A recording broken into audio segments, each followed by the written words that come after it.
Akhil Paul Anas Khan സംവിധാനത്തിൽ വന്നേക്കണ identity പടം ഇന്ന് റിലീസ് കഴിഞ്ഞ് ഫസ്റ്റ് ഷോ കഴിഞ്ഞ് പുറത്തേക്ക് ഇറങ്ങി 10 മണിക്കാണ് വർഷം. പടം കണ്ടിട്ട് പുറത്തേക്ക് ഇറങ്ങിയേക്കാണ്. എൻ്റെ മോനെ ഒരു രക്ഷയില്ലാത്ത പടം എന്ന് പറഞ്ഞിട്ടുണ്ടെങ്കിൽ നമ്മുടെ മൈൻഡിനെക്കാട് ഇളക്കി മറിക്കുന്ന സാധനം. നമ്മൾ വിചാരിച്ചെടുത്ത് നല്ല പടം നിൽക്കണം. അതിൻ്റെ പടം എന്ന് വെച്ചാൽ വേറെ ഒരു ലെവലിലേക്ക് എത്തിക്കുന്ന പടമുണ്ട്. പേഴ്സണലായിട്ട് ഭയങ്കരമായിട്ട് ഇഷ്ടപ്പെട്ട പടമാണ്. ഈ പടത്തിനെ കുറിച്ച് കുറച്ച് കാര്യങ്ങൾ പറഞ്ഞുതരാം.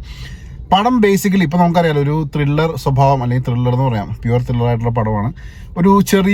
ഒരു മർഡർ നടക്കുന്നു.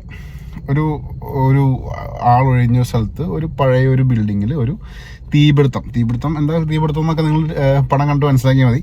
അപ്പോൾ അതിനകത്ത് ഒരാൾ മരിക്കുന്നു. അപ്പോൾ പുള്ളി എന്ന് പറഞ്ഞിട്ടുണ്ടെങ്കിൽ ഭയങ്കരമായിട്ട് നെഗറ്റീവാണെന്ന് വെച്ചിട്ടുണ്ടെങ്കിൽ നമ്മൾ ഈ ഡ്രസ്സിങ് റൂമിലൊക്കെ വെച്ച് വീഡിയോ ഒക്കെ എടുത്ത് ബ്ലാക്ക് മെയിൽ ചെയ്ത് പൈസ മേടിച്ച് ആ ഒരു സെറ്റപ്പിൽ പോകുന്ന മനുഷ്യൻ. അതിന് പുള്ളിനെ തട്ടിക്കളയാണ്. അപ്പോൾ ആരെ തട്ടിയെന്നൊക്കെ പടത്തിലാണ് മെയിൻ ട്വിസ്റ്റ്. അപ്പോൾ നമുക്ക് ഫസ്റ്റിൽ തന്നെ കാണിക്കുന്നുണ്ട്, ഈ ആളെ തട്ടിക്കളനെ കാണിക്കുന്നുണ്ട്. പിന്നെ അതിന് ശേഷം ഒരു പ്രത്യേക ക്യാരക്ടറിലേക്ക് ഈ ഒരു സംഭവം വരുന്നുണ്ട്.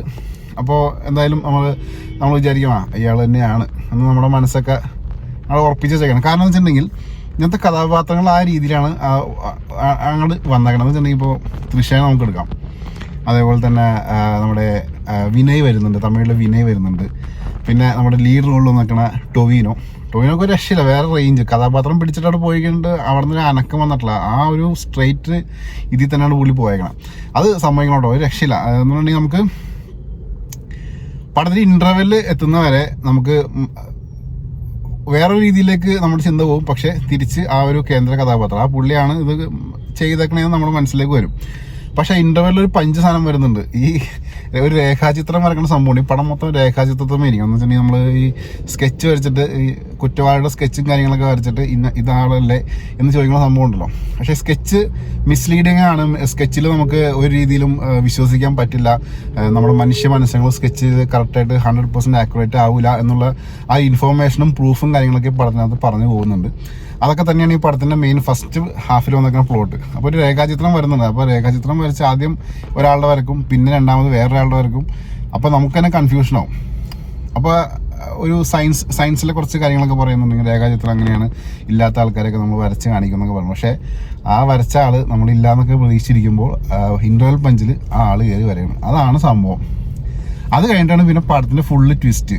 ഇതിൽ രണ്ടുപേരിൽ ആരാണ് കൊലയാളി.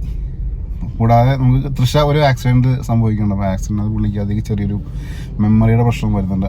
അപ്പോൾ എല്ലാം കൂടി ട്വിസ്റ്റിൽ നിൽക്കുന്നത്. ഇപ്പോൾ അജു വർഗീസ് വരുന്നുണ്ട്, അതേപോലെ ഞാൻ പറഞ്ഞ വിനയ് റായ് വരുന്നുണ്ട്.